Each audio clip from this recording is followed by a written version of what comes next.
Everyone, welcome to our webinar today with Lewis Howes on how to have more meaningful relationships with your loved ones. This was inspired because we heard that Lewis was coming out with his second book. His first one, School of Greatness, was a New York Times bestseller, and he's gone on a really interesting road of not just achieving success in his business life, but realizing that every single one of us, we have these masks or these stories that we tell ourselves that really hold us back from achieving extraordinary results, and in particular when it comes to relationships, which, as we know, is one of the 7 circles. So we were very excited to reach out to Lewis and just say, hey man, is there a way we can share you with our audience and help people take steps toward having more meaningful relationships with the people who matter most to them? That's going to be the topic of our conversation for the next hour. Before we dive in really quick, just so I can get a sense of who is here, how many of you have actually read The One Thing before? If so, put the number 1 in the questions box. If not, go ahead and put a question mark.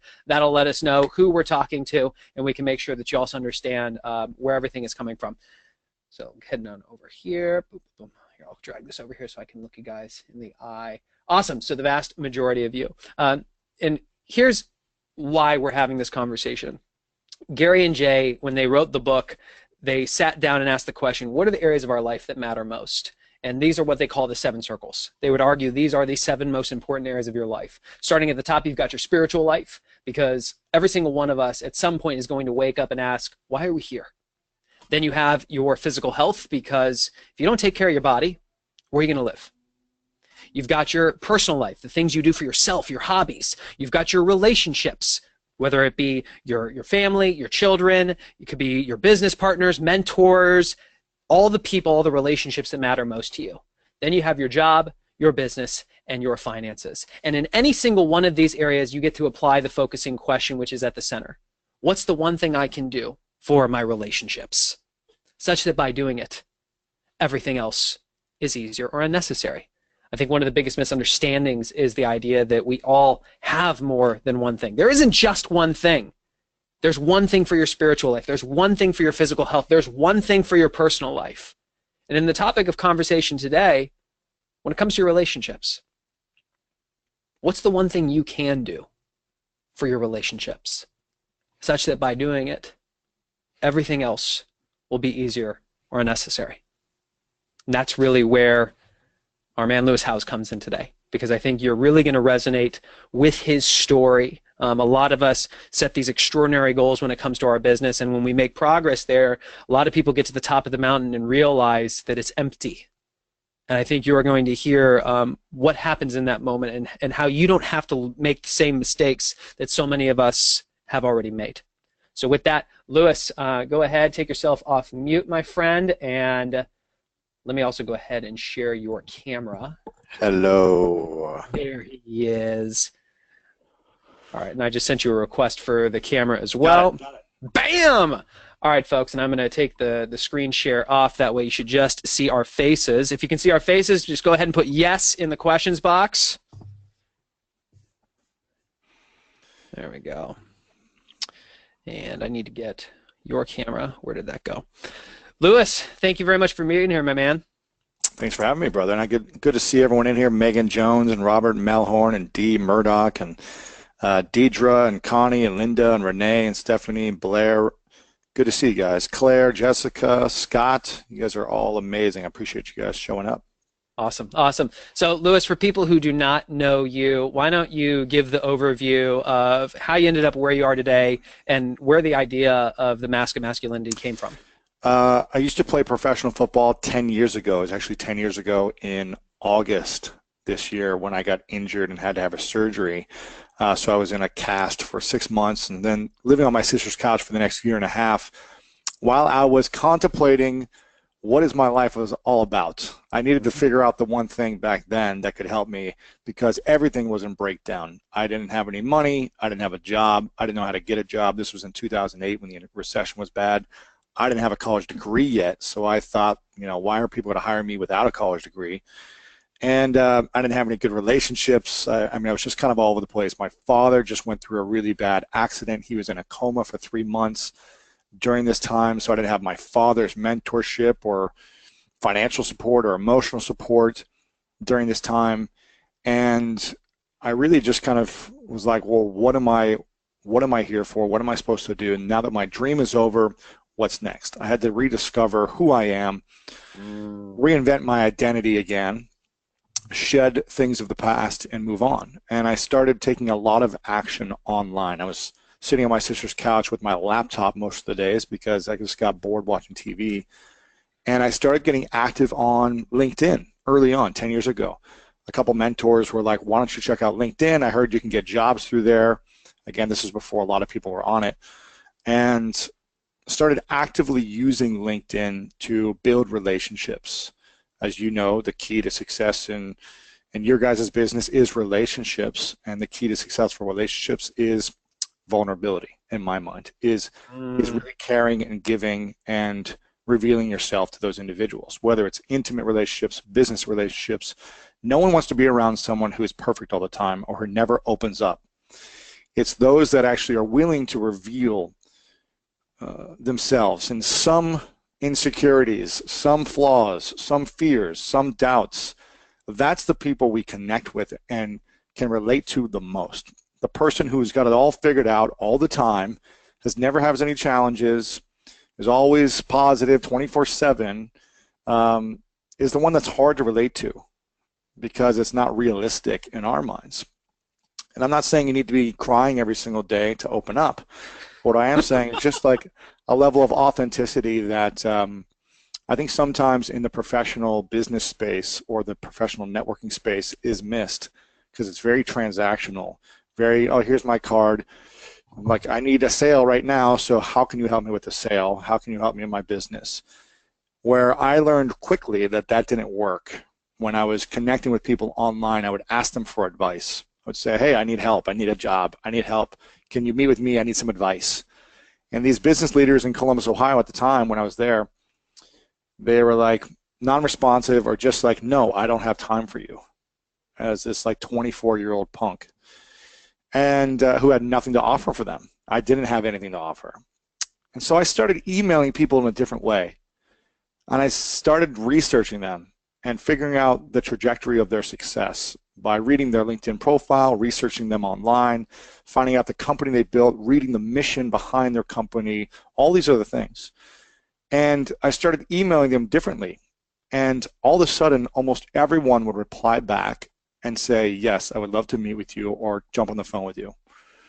And I was like, huh, okay, there's something to this different approach. And the approach I had was simply not asking for advice, not asking for help, not asking for introductions, not asking for anything. Instead, simply saying, I'm so inspired by what you've created. I'd love to learn and hear the story about this one moment when you went from here to here. Are you open to sharing with me? Because it's fascinating. Everyone wants to share their story and talk about how they became successful. No one wants to just take 10 minutes to meet for coffee and give advice because they get that all the time if they're a successful business leader. And I would also find other things that made it meaningful to them. I would find other ways to connect with them that were meaningful, that I could find was meaningful to them. And then all of a sudden I started connecting with all these individuals. And then other people said, hey, I see that you have all these connections on LinkedIn. Can you help me on my LinkedIn profile? So I started helping friends for free. And then one guy started paying me. He was like, this is going to change my business. Here's $100. And I was like, you're going to pay me for this? And so then I started a business out of helping people on LinkedIn, just like build relationships, generate quality leads, connect with people, optimize their profile. From there, I just continued the progression of leaning into the thing that was working. And my one thing ended up being events and then ended up being webinars afterwards. I was just like, well, what's the one thing that's going to help me make more money and get off my sister's couch? I was doing events and I was running around the country hustling, putting together these events all over the place, making a couple grand a month. And then I did a webinar and everything changed for me. 8 or 9 years ago, I did a webinar and I said, I'm going to do this, every single day if I can. I made $6,200 in that first webinar. It was more than I made in like months from these events. And I was like, this is the thing. So let me go all in on this thing and optimize it. And that's what I've been doing for about 8 years. And so I started building other programs and courses that I would be selling on webinars, and then I sold that business, started 5 years ago, almost 5 years ago, the School of Greatness, because I realized the thing I really wanted to do the most was not teach people about LinkedIn and social media. You know, I really could care less after a few years of teaching it, but I loved interviewing people. I loved meeting Yeah. these people that I was doing already at first on LinkedIn and just having these conversations with them at the coffee shop and just fascinated about their story. And I said, I want to go back to doing that, because I believe if people were able to hear what I'm hearing, it would be so helpful for them. So I started the School of Greatness podcast 5 years ago, and everything's kind of just taken off because of that. That's the foundation. I wrote a book, like you mentioned, and I just come out with another book and do events and everything else around it. But the podcast is kind of the main, the foundation for all things. So real quick, I want to acknowledge one thing, because we have a good majority of our audience is actually women. And so when I mentioned the title, The Mask of Masculinity, for the females who are here, why does this topic matter to them? Yeah, I mean, actually more women are actually diving into this topic than men are, because I think women get it right away. They're like, yes, I mean, for the women on here, just type in, no one else can see your answers, by the way, only we can. So just type in, yes, if you've ever been sexually harassed or in any way, you know, we don't have to go into how deep it is, but just in any way you've ever been sexually harassed by a man, or if you felt worried or fearful by being around men. Maybe some of you have gone through domestic violence or domestic abuse.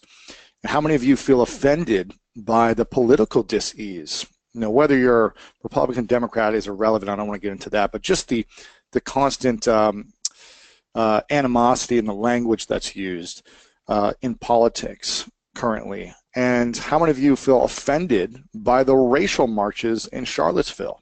How many of you feel like it's a horrible thing that every single week we see a new shooting or new killing in America, at a church, in New York City, in Vegas? And what is the common denominator of all of these instances? The common denominator is that they're all men. All these instances that we hear about in the media just in the last few months alone that are horrifying is of men that don't know how to emotionally express themselves in healthier forms. Their form of expression is anger, rage, hitting someone, screaming at someone, shooting someone, and then shooting themselves because they don't know how to communicate the feelings, the anger, the frustrations. And almost 50%, it's about 45% of men said that they don't have one guy friend that they can share their fears and insecurities with, or just talk to about anything. They don't feel comfortable with one guy friend in their life. Now, as women, and I've been going around the country talking about this, so it's been fun to see the responses when people in the room. Of the women who are watching this or listening right now, how many of you women get together every single day with a group of girlfriends and talk about the challenge in your relationship, the concerns at work you have, the insecurities about your body image, the family challenges you're going through, whatever it may be? How many of you get together every single day or at least once a week and you come together over coffee, over tea, over, you call each other on voice chat, whatever it is, you're talking constantly, you're expressing these things? And what's the thing that, and I'm saying yes, of course, of yes, yes, yes. Which, by the way, to his first question, you guys can't see the answers. It's amazing how many of you said yes. So know that you're in company. Exactly. And the challenge is, women, if you understand, and listen, some men do open up, so I'm not saying like no men do this, but this is kind of the general theme of our society at least. When we do open up these things, ladies, how many of you feel so much better after you talk about these things? And when we don't talk about something, it festers, it manifests, and we start to wear these masks. We start to not express what we really feel. We don't have the emotional courage. We feel like we're not capable of all these things. And again, I think the best leaders in business are the ones who actually can connect with their team in an authentic, loving way. I'm not saying they need to reveal all their insecurities at all times to their hundreds of employees, but I'm saying being discerning in your communication and knowing when the right time is to open up and knowing when the right time is to show these things. Yes, there are going to be certain times we're going to need to put on a mask and just have it figured out and get through the day. And there are other times where it's okay to open up. Maybe it's in a private meeting, maybe it's in a small group, maybe it's whatever in your messaging. You know, when companies mess up in a big way, sometimes I see these super vulnerable emails or blog posts on big companies that say, we messed up. We made a huge mistake.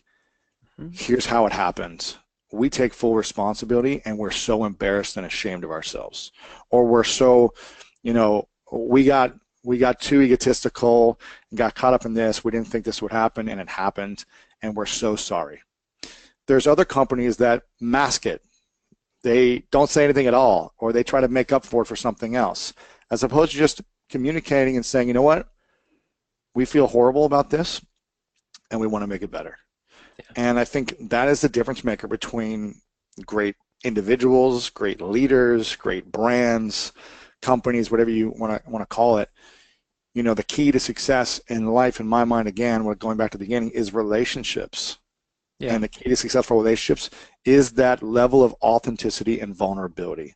So let me ask you this, Louis, because, you know, I think about the relationship with my wife, for example, and I know that there are situations where I wear certain masks and there is a disconnect there.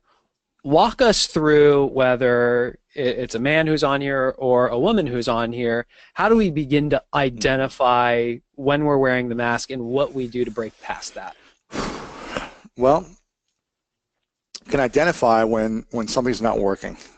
When something is not working, or you feel angry, resentful, guarded, unforgiving, and any of these emotions that come up. And if it continues, it's okay to feel these emotions. I still feel these emotions every day, right? I get frustrated, I get angry, even though I wrote the book about this topic. It's not like I've reached the mountaintops. Yeah, it's not like I've reached the mountaintops and I'm all of a sudden like have a sense of inner peace that is elevated, you know, every single moment. I go outside and someone cuts me off, and it takes me a moment where I say, okay, breathe. This is not an attack on my life where I need to go and like flick this person off and make a whole scene. Just take a breath. I live in LA traffic, and this is what's going to happen. Yeah. And what I come back to are two things. Does every action or decision or reaction that I have in my life support these two things? If it doesn't support these two things I'm going to share, then I come back to myself and I say, don't do it. So these two things are, does it support my purposeful vision for my life, and does it support my inner peace? If it doesn't support those two things, then I shouldn't do it. I shouldn't react and get mad about something, because getting mad about someone that cuts me off takes me off the energy I need to have fuel for my vision for that day or in that moment or the next meeting or whatever, and takes me away from my inner peace. I put that energy and aggression over on something else as opposed to feeling fulfilled, feeling joyful, feeling expressive in positive ways. And you build those up enough times throughout the day, throughout the weeks, throughout the months, the years, the decades. You're continually reactive towards people, towards things. It takes us away from your inner peace and your vision. And a man without inner peace and a man without a vision, in my mind, is a scary man. That's when you see someone who takes a bunch of guns and just says, I'm going to unleash it on the world and then unleash it on myself, because I don't know what my purpose is and I'm not peaceful inside. So what do? I either drink it away, I drug it away, addiction away, some form of addiction, and eventually, eventually it's going to have to come out. It's going to manifest either by coming out with a heart attack on my body, a cancer on my body, or I'm going to explode and something is going to happen. This is why every single year we see domestic violence with men all the time. Specifically, we see this with athletes, you know, football, baseball. We see it all the time. Every season, another guy unleashes his anger on his wife in an elevator and watches the door slam on her, whatever it may be. You see this every year. And if we don't know how to communicate these things, or just understand what the masks that we're wearing, and here's the key, is understanding, and listen, women wear just as many masks as men. So I'm not saying that like men are the challenge here. What I'm saying is that as our society, you understand this growing up in America, it was not okay for boys to cry. It was not okay based on what your peers said. It was not okay. You didn't fit in. You didn't belong if you showed emotion, if you cried, if you were sensitive, if you were compassionate. The other boys would make fun of you. So I'm not saying it's okay, any of these things that happen. I'm not saying it's okay that, or there's an excuse for anything that men do. What I'm saying is first to be aware and understanding where the root comes from, and for men to be able to continue to do the work on ourselves, to say, okay, does me wearing this mask support my vision and my inner peace? Some of the times, here's the challenge. So it's tricky because it feels like it does. Well, can we get specific with what some of the masks are? Because I think that'll make it more tangible for people. Because Yes. I see what you're saying. Like sometimes it serves its purpose, and sometimes it contaminates your success. Yeah, exactly. So I'll just read the masks. The stoic mask is one, the athlete mask, the material mask, sexual mask, aggressive mask, the joker mask, the guy that always uses humor, the invincible mask, the guy that takes all the risks, whether it be for skydiving all the time, or the risks in business, or the risk whatever. The know-it-all mask, the guy who is constantly has the answers and is right no matter what. And the alpha mask. So, for example, I use the athlete mask a lot. I was picked last on a game when I was in elementary school. I was picked last for a sports team, and it was with our class. So it was a dodgeball game during recess, and there were two captains, two boy pickers, who picked one player at a time, our classmates. And I'm thinking to myself, I'm going to be one of the first guys picked. I'm like one of the better athletes. Of course, they're going to pick me. It gets down to me and the final boy. Now, this is like the super nerd-looking kid, right? And I'm like, there's no way they're going to pick this kid over me. They pick him, so now I'm the last boy picked on the team. Something interesting happens. After that, they pick a girl before they pick me.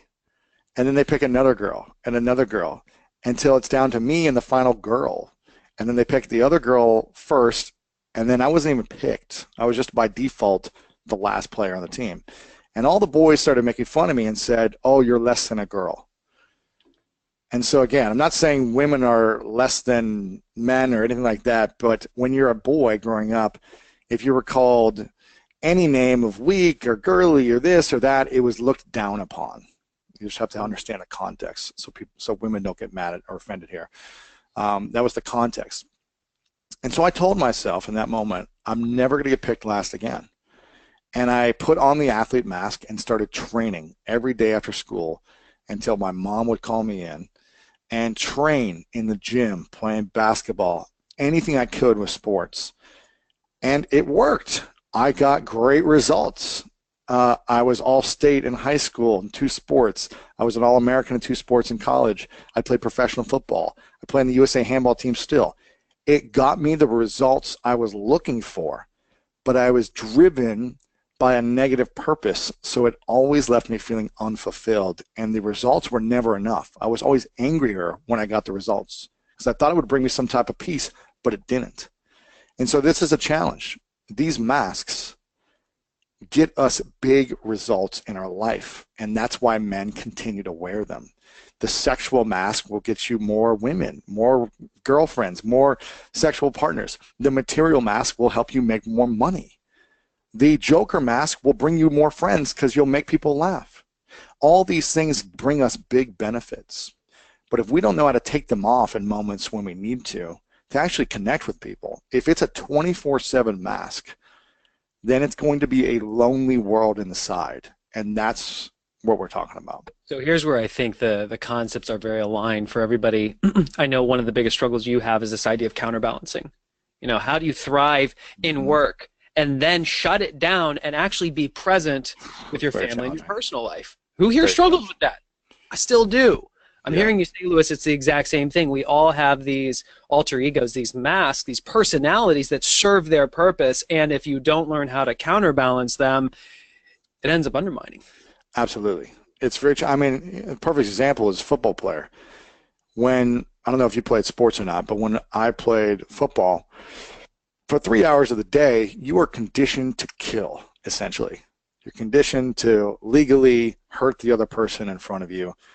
And the language, the verbiage, the mentality, the energy is all about don't show weakness, don't feel pain, don't do these things, don't cry about this, get your ass back up, let's go and beat the other person. At all costs, we need to win. Right. So when that is your mentality, it's hard to just be like, all right, I'm going to flip it off and like be this sensitive, caring, like giving person. And you still strike me as a cuddler, though, Lewis. Oh, I'm a big cuddler, yeah. But I'm just saying for guys, and that's why I just want women to be aware of, once you can identify the mask that your father wears, your husband, your sons, your brothers, your coworkers, the first thing for women is to identify the masks that the men in their life are wearing. And if you go through the book ever, you'll see like all the different things that'll show up for each mask. So you can be like, oh, yep, that's my boyfriend, that's my husband, that's my father. And now you'll be able to understand why they're coming from that place. The insecurity, the fears of why they may be coming from that place in these different situations. When you have that awareness, you can connect with them in a way that resonates with them to show people that it's safe to be themselves. They can take off the mask and start connecting, and that's what it's all about. So I'm interested because I want to make this applicable for the people who are here. Lewis mentioned if you're ever in a point in your life something's not working, it's likely because you're wearing a mask and you're not figuring out how to take it off. I'm curious, and I'd love you guys to share in the questions box with us, where's that one area where this is happening for you, where you know there's a mask that you're wearing and you're not sure how to take it off, because then we can dive down a little bit of a rabbit hole and figure out what that might look like so you walk away with some tangible actions. Yeah, it might be the area where you feel like you struggle with the most, the area where you feel like you struggle inside with the most, that you're most afraid of looking at the area of your life. It could be a specific relationship, it could be intimate relationships, it could be business, it could be health, could be career, it could be any of these things. But where in your life do you feel like you struggle the most internally? So Lisa said the know-it-all mask. Interesting. So My can you guys give relationship us with my some specific kids. context as to what that looks like when you struggle to take it off? Because we can have a conversation around it, and I think that might be really interesting. And while those are coming... Yeah, relationship with my dad, says Sarah, relationship with my kids. I think it's, it's challenging because, all these instances are going to be unique and different for people. Mm-hmm. And usually the challenge is something we've never addressed with ourselves or something that's just uncomfortable for us. There's still things, I still don't like having these conversations with my girlfriend from time to time about things that we're different on, that she's upset about or I'm hurt with or you just have differences about. I like to just not talk about it sometimes. That's my mask, is like, I'm just going to act like everything's okay. And because I don't sometimes have the emotional courage to express how I truly feel, or I don't have the courage to really say what I want because I know it's going to hurt her or someone else in business. And by not having that courage, I put on the mask, and then I hurt inside. I start to feel like heart palpitations. I start to feel anxiety, stress. I start to feel like it manifests in other ways, and that's not effective.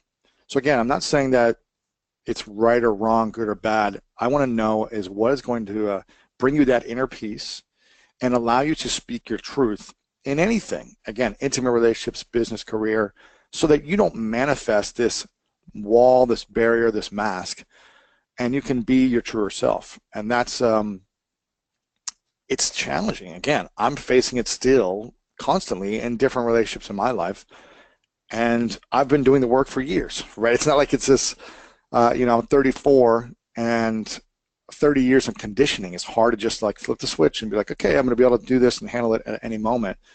These things take time and practice. Well, I love what you said there, because with the people that we've been working with in our community, which is called Living Your One Thing, we've realized that they have decades of habits that have been ingrained, most of them not consciously chosen, and they are imposing a ceiling of achievement. And what it takes to actually flip the switch and start building that habit is getting clarity on the activity. And what I'd like to ask each one of you, because we saw all your answers, they're all over the place, which is amazing. Here's my question, and I'd love you to share this answer with us. What's the one thing you're not doing that if you started doing immediately would actually allow you to take that mask off, Mm-hmm. would actually allow you to break through on that relationship. Sometimes we often know the answer. Nobody's just ever asked us the question. So we're asking you, what is that one thing that you are not doing that if you started doing immediately would transform that relationship? Share that with us. Mm-hmm. Lisa says being fully present when at home. So Lisa, my question for you, I'm going deeper here. What's the one thing you can do to be present at home? What's that? Linda says trusting. Linda, what's the one thing you can do to be more trusting? Mm-hmm. You're going to notice a trend here, folks. You're going to give me a vague answer. We're going to drill for the specific measurable action. Accepting help, says Claire. So Claire, what's the one thing you can do to accept help? What you realize is if you go deep enough, if you get clear enough on what the activity is, the specific measurable action you can do, and you go on a 66-day challenge to making that thing a habit, you fast forward about 10 weeks, you don't have to think about it anymore. Just like you breathe air, you do that one thing, and your relationship transforms. Lewis, my question for you is, what's the mask you still struggle to take off? Oh, man, all of them. But if I'm being specific, I mean, I've worn them all, and in my book, I use myself as an example of how I've essentially failed as a man in every instance of life throughout my entire life. And I would say now I just want to be right. I still want to be right, and I have this like winner's mentality of like I want to be right, and I want to win. And it's one thing to win in sports and business, things like that, when you can create a win-win, right? You can still create a win-win. You can still be a positive like sport. You don't have to be like this negative win or things like that. But sometimes when I feel attacked in any way, or when I feel taken advantage of, and this goes back to my childhood, you know, I've openly talked about this many times, but I was sexually abused by a man that I didn't know when I was 5. I open up about it in the book. I talk about it all over the place. And a lot of other things that happened just growing up where I was like, okay, I need to get so big, so strong, so like skilled so no one's going to ever take advantage of me again. And so anytime I feel like it even happened this morning, it's so funny, like an hour ago, literally someone, I'll give you context, someone agreed to pay me my speaker's fee to come and speak at a conference a few months back. Then put up my photo and name as the headline speaker, right on the top of the site. Sold tickets for like a month and a half. Then said, oh, sorry, I can't pay you. And so sold all these tickets, and I was like, okay, well, you need to make up for it. You need to pay something, and you need to take my name off, and you need to make an apology because all these people are messaging me that they're going to this event because they bought tickets to come hear me speak. So I'm like, you're using me and my name and likeness, and you're not paying me, and this is really messed up. But I was trying to come about it in a calm way. Now it's been a couple months, and I emailed again this morning. I was like, I feel like you're scamming me. I feel like this, and this. And she had written back, like, apologizing, and I just kind of went there, and I was just like, I don't want to hear anything. Like, you know, I was just like going back. And my business partner is like, this is not good. Like, you can't do these things. You can't reply, just like whatever you want to say and like make these threats or whatever it is you're doing, like you can't do that. She can just copy and paste that and post it or use this or whatever. It's not like I was swearing at her, but I was just like, you know, a quick reaction. And whether I'm justified or not, it doesn't support my inner peace and it doesn't support a purposeful vision. And I know that. Like that reaction, maybe it felt good in the moment to like be right and like win and like whatever or get back at what someone did to me, but it doesn't support my vision or my inner peace because it just doesn't. And so for me, I'm aware of that, very aware, and I remind myself and I focus on my intention for the day. But sometimes I'm just, you know, I'm a human being as well and I make mistakes and it's like, okay, letting it go and trying to be better the next day. And that's what I focus on. And folks, we'd love to make this as interactive with you as possible. So I've got my assistant over here. If you want to type questions in to ask Lewis, we can absolutely share those. And as those come in, Lewis, I'll ask you another one. When you think about situations like that. I mean, you've been on this road to mastery of identifying the mask and being able to take it off. I love your model for if it doesn't support the purpose and if it doesn't support inner peace, it's a no-go. Yep. What's the biggest failure you've had living this that most of us can learn from if we choose to accept going on this journey? Living with the masks, you mean? Once you got clarity on the fact that we have masks and you started purposefully saying, yes, I need to take them off, what's the biggest mistake or failure you've had that we can learn from? I think for me, it comes down to having the courage, the emotional courage to say the challenging things when I know I need to say them. Specifically in intimate relationships or like, intimate business partnerships, because when people have two different visions or two different backgrounds, whether in business or intimate, things may get messy every now and then. They may get frustrating or maybe like some tension. And I don't enjoy creating tension. I don't think anyone likes going through tension in relationships. And when I lack the emotional courage to just say the things I need to say or have the tough conversations, intimate or business, that manifests in a negative way in my body or my results or tightness over time until I finally say it. And I'm just like, why don't I just say these things when they come up? Why do I wait? And I think that's my biggest challenge still and failure would be to have more emotional courage of expressing myself. Where do you think that fear comes from? Needing to please people, needing to, again, I was always in this special needs classes growing up, so I never had any friends. I mean, being picked last, being in the special needs class with kids in wheelchairs and not being like accepted as a normal person or whatever as a kid growing up. Not saying that people in wheelchairs aren't normal people, but that was the perception. And just being made fun of constantly and feeling very stupid and insecure. It was just like all I wanted to do was fit in. And I think most of us want to belong to a community. We want to belong to our family, friends, a community. And if we don't fit in, that's when we start to wear masks to say, okay, I'm going to do the things that you want me to do so you accept me. And again, it works. We get results. So we keep doing those things to please other people as opposed to be who we truly are. And I think it's that, people pleasing, wanting people to like me, people to, not hurt people, not offend people. I've got a question for the audience. How many of you still today are wearing a mask where you are trying to please all the people in your professional environment? You are saying yes to them because you want to be a team player. You think they'll get mad at you if you say no. You think they won't understand. You tell yourself you can't say no because they're your boss. You say yes to them, and you continue to actually say no to yourself, to your own ability to get your true priorities accomplished. And in fact, you're actually solidifying the fact that you will never achieve extraordinary results as a result. How many of you are doing that right now? Seen a lot of yes in the questions box. Sure. Yeah. Yeah. I mean, there's a reason I created, I'll show you guys this. We created this little thing for the people in Living Your One Thing just to remind themselves that they say yes to themselves first. There are certain things that you remind yourself every single day that you do think possibilities. You are clear about your purpose. You do say yes to yourself first. You think and act in order of priority because you're productive. The question is, where are you telling yourself the story that you can't do these things when in fact nobody's ever told you that? It's on you.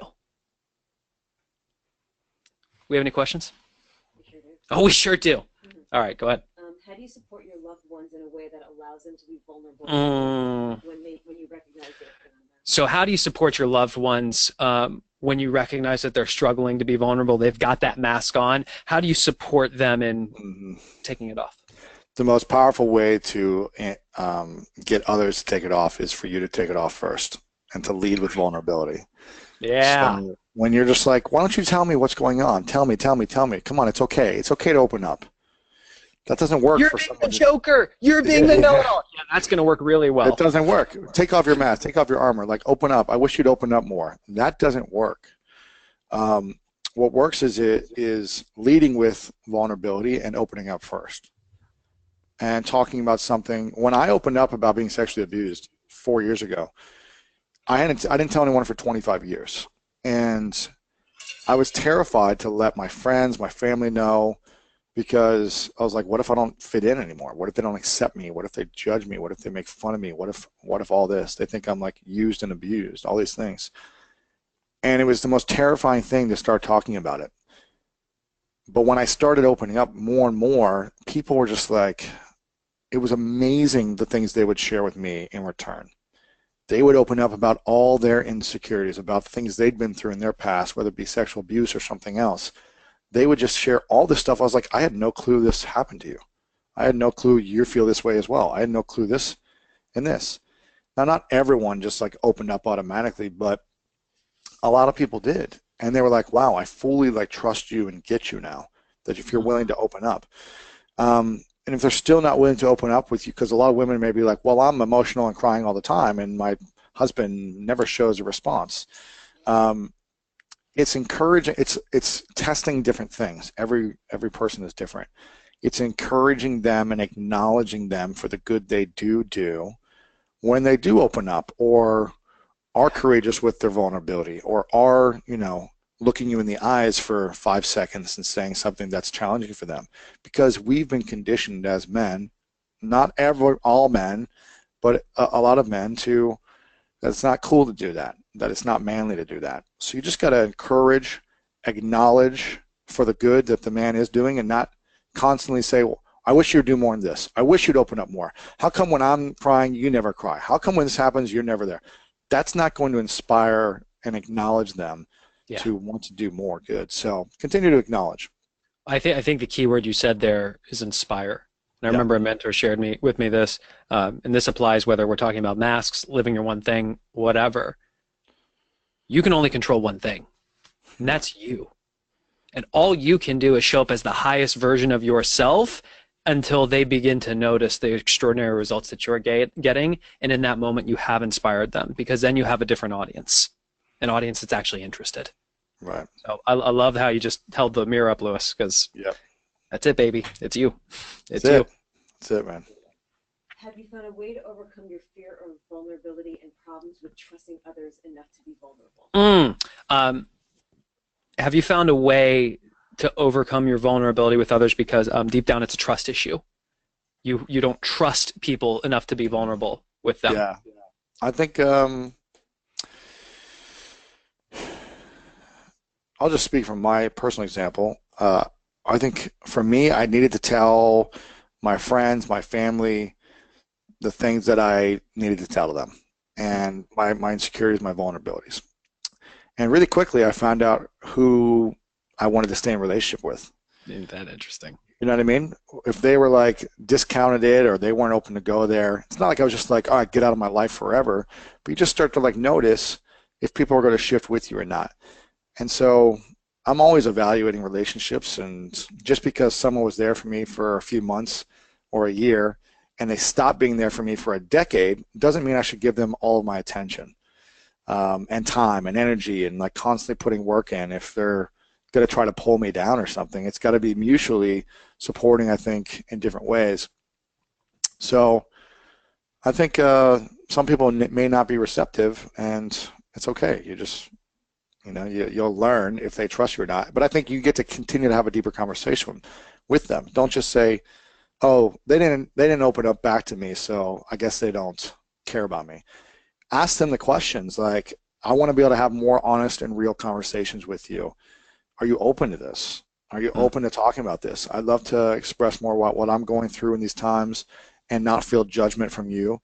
And I want to be able to be that for you as well. That if anything you want to talk about, I just want to let you know I'm here for you, and I'm never going to judge you or make you wrong. And I think that's a fear for a lot of people, is like, well, judging or making me wrong. So it's you continuing to go deeper in the conversation with that relationship, because they may not be ready either. So it's going to take some time. Yeah, well, we were talking, and as Jay and I were talking about this the other week as we were preparing for our goal-setting retreat, there's a section we're doing on relationships. And all of you know the number one lie of productivity, the lie that everything matters equally. You know there's a handful of activities that will produce the vast majority of your results. Yep. Your relationships are the same thing. And what's interesting is, for whatever reason, we treat every relationship like it matters equally and like it needs to be nurtured. And what Lewis is saying is, as soon as you just plaster on the billboard, this is who I am, you start to figure out who the people are who resonate with that. The 20% that are going to generate 80% of the meaningfulness in your relationships. That's it. The fulfillment, the fun, the joy, the adventure, all that. Don't treat them like they matter equally, people. Say, this is who I am. Who's Yeah, attractive. listen, every human matters, but we don't have time to hang out with every human equally. Correct. You know what I mean? It's 7 billion people or whatever it is. It's like we pick and choose who we want to spend time with. Doesn't mean we can't still be giving in our nature towards all humans. You know, when I walk down the street, I try to smile, high five people. Like I try to like bring light to people when I know I may only have 2 seconds with them for my whole life. When I'm at a restaurant, I try to really engage the servers, like people who are there working, and make it fun, because that's what I want to bring that energy in my life. But it doesn't mean I'm going to have all my time in the world for them as well. So that's right. Great question. Thank you. What do we got? Can you give an example of when taking off your mask backfired and how you can good question. these situations or choose when to and when not? Can you think of a time when taking off the mask really backfired on you, and how can you assess moving forward when it's a good time to take it off? I think you get to be discerning of when to take it off. Again, if you're at a company meeting and you just blurt out like all your insecurities, like it may not make, you know what I mean? It may not make sense if you're like, I just want to say something really quick and like I need to get this off my chest. Like you got to be discerning of the moments, of timing, of like all sorts of things, of who's in the room, the setting. Like maybe that would be very effective if someone's like, okay, I need someone to be real right now. Does anyone have anything real to say? And then you do that. Like be aware and discerning. But for me, I don't feel like there's ever been a moment where taking off the mask has been like a bad thing, or I can't remember the exact question, or backfired. Right. Because even if the person didn't connect with me or people didn't understand it, at least I knew I was speaking my truth or being myself as opposed to hiding behind something. And if people didn't get it, then it's not about, me, it's about them. And I was able, yeah. David, my question for you is, if you were to do it 10 times, how many times do you think it goes well versus backfires? Yeah. And what's the cost if you don't take the shot? Exactly. Yeah, exactly. Right? So, great question. Thank you. How, as a mom, can I encourage my 13-year-old son? Ooh, good. How, as a mom, can I encourage my 13-year-old son? Well, here's the challenge, because like a teen and young boys face, I think, a lot of pressure. Yeah. I mean, listen, young girls do too in their own way, but young boys are trying to like break through into manhood and be accepted from like the ages of like 7, right? Like other boys are like, what are you, a little girl? Are you a little crybaby? Are you a little weak? This, calling you all sorts of different names. Are you, whatever it may be.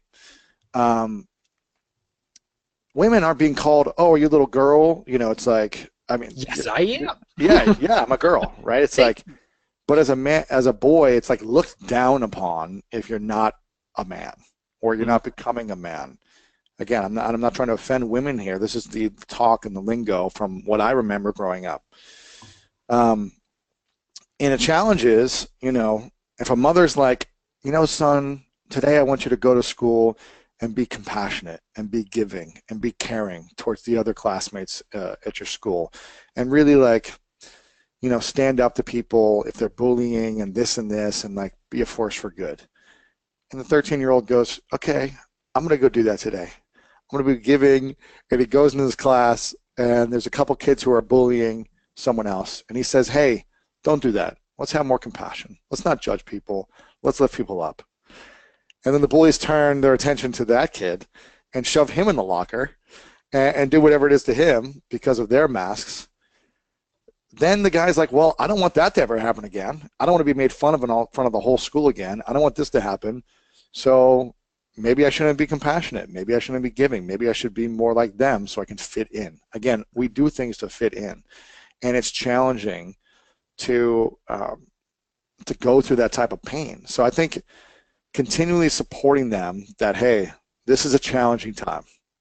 teen years are very challenging, and other boys are going to be mean, and creating awareness around their masks, as all teens have, and saying, listen, I want to continue to encourage you to do this, because show them, like, it's not okay to be a bully. It's not okay to be this way. It's not okay to be that.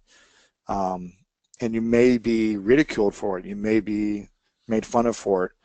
But I think the relationship with a mother to a son is very powerful and important. And the more you show up and look your son in the eyes and connect with him, and you're there and you're giving and loving and you show him a great example, the more he will continue to be that to his other guy friends, girlfriends, teachers, everything.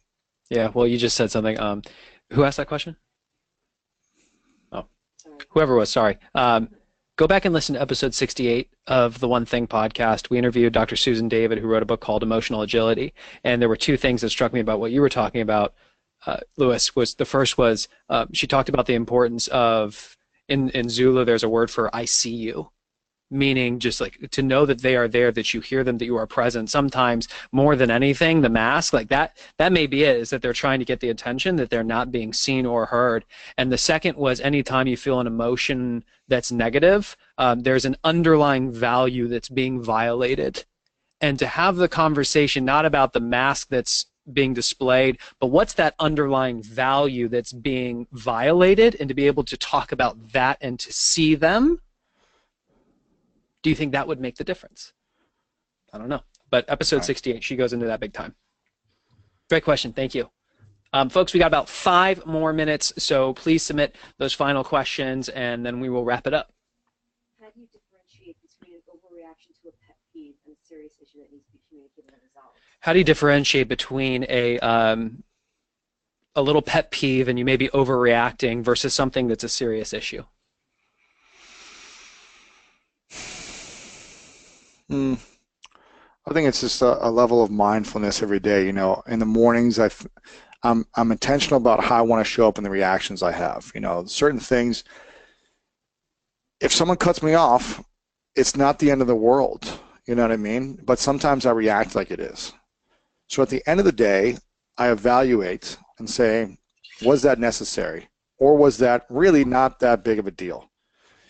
And it's just being aware, being mindful, and evaluating these things every single day. Why was I so reactive for 4 hours? Why was I passive aggressive all day? Why did I hold on to this?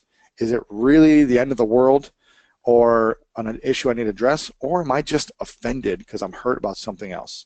And I think that's what we get to be aware of. So what I'm hearing you say, it's really more than anything, it's developing the habit of reflecting. Absolutely. Yes. And if you do that enough, I think you're going to figure out the difference between, is this pet peeve or no, is there some... Exactly. Yeah. Look at Again, does it support my vision and my inner peace for this pet peeve or not?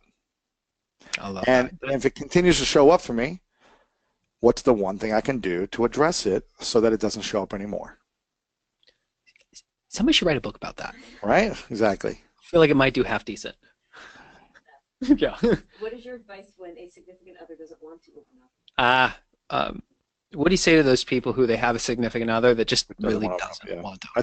I think, listen, I'm not a therapist or a psychologist, so I can only speak from personal example, to test a lot of things, and also ask the questions and say, my request is that we connect for a few minutes a day and talk about a few things. Do you honor this request or not?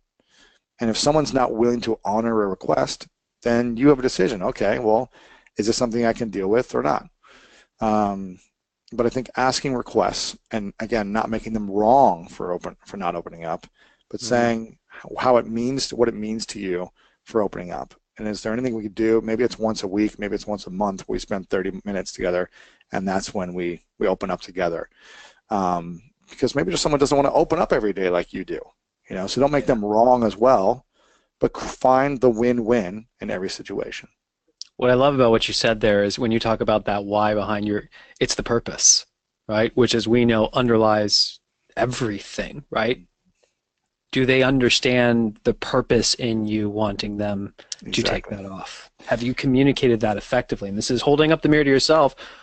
Are you showing up as the highest version, communicating effectively, so it's not your intent, but it's the way it's received? Exactly. Yeah, exactly.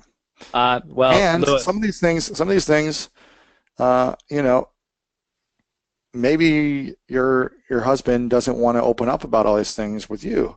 Maybe there's a time and a place for that, and maybe also you shouldn't. I don't think you should expect one person to give you everything you need. yeah. Just my personal opinion, 'cause it's a lot of pressure. So, do you have some other girlfriends, family, other friends that you could talk to about certain things as well? You know, maybe he wants to open up to other people about stuff more and differently. I mean, I don't know. It all depends.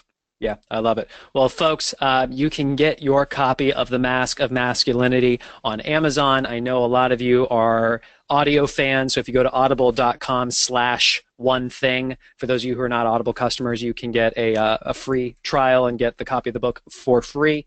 I would suggest going ahead and doing that. And Lewis, man, I really appreciate you. If in terms of compelling people to take action, if they could just do one thing, walking away from our time together, what would that one thing be that would allow them to start this journey? I would say ask yourself a question. On a scale of 1 to 10 in my life right now, where am I at? If you put in your career or business, your intimate relationships, and your health. On a scale of 1 to 10, 10 being those are all at the highest levels possible, where are you at for those three things? Are you a 5, 6, 9? Again, your career, your business / finances, your intimate relationships with your partners, your family members, your closest friends, and then your personal health. Your health, physical health, emotional well-being, things like that. Scale of 1 There to it is, 10. folks. Take the Type it screenshot. in. Yeah, is that it? Give yourself a rating right now, and post it in. You know, post it in right now. You can just do whatever, 7, 8, 9. You know, or 7, 6, 10, whatever it is, and post those in. And for you to evaluate for yourself what's missing. Yeah. And then I would ask yourself, what's the one thing you can do to improve one of those areas? Don't try to improve everything all at the same time. Like, what's the one thing right now, this week, that I could do to improve that, to get it up one more notch, one more number, and then maintain it, and then do the next one the next week. So what I'm hearing you say, and folks, I would just encourage you to take a screenshot of this, or for the people watching this later, you can pause. But ask yourself, scale of 1 to 10, how am I doing in spirituality, physical health? Go all the way around the circle, and then ask the question, if I could only focus on one, which is the one, and what's the one thing I can do to boost it this week? Love it. All right, folks. Well, Lewis Howes, really appreciate you, my man. Folks, this will also be released on the One Thing podcast, which you can get anywhere podcasts are displayed. We'll send an email out within 24 hours with the link. It'll also be posted on theonething.com/webinars. And finally, if you want accountability, living your one thing, just go to theonething.com/membership, and we will go from there. So thank you very much, Lewis. I really appreciate your time, man. Thanks, brother. Appreciate you guys. Bye.